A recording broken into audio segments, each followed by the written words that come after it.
Goma wametakiwa kukoma kumshutumu spika wa bunge la kitaifa Moses Wetangula kuwa ana wajibu wa kuajiri walimu na hana wajibu wa kuajiri maafisa wa polisi sawa na walimu.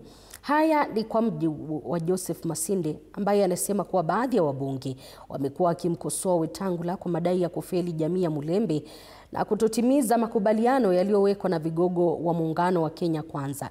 Masinde amesema wabunge wana uwezo wa kushinikiza ajira kwa vijana pasipo kuwakosea viongozi heshima, akiwataka kumuunga mkono katika azma ya kuongoza taifa hili.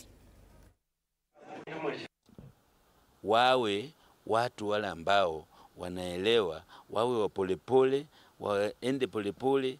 Ile siku, kuna siku watafika mahali penye spika imefika, lakini mtu huwezi haribu kitu ukijua hata mwenye unatetea hatafika huko. Mimi ninaomba kabisa, ninaomba, unajua hii speed ya watu bitina ya wabunge wetu wa Bungoma ndiye inafanya natembea akikimbia akijipatia nguvu, na natembea mwenyewe hata anajua hiyo nguvu yake haiwezi fikisha yeye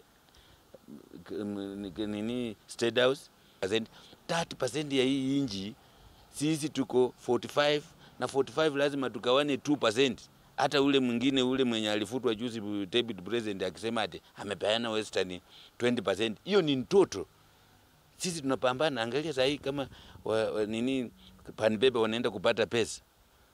Mount Elgon ni barabara zinaenda kuwekwa lami. Wakulima wanaenda kupata pesa yao Nzoia.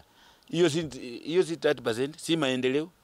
Sasa wabunge wetu tukijaribu kuwaambia, unajua mtu anaharibu tu akichua, wacha niharibu, sina haja.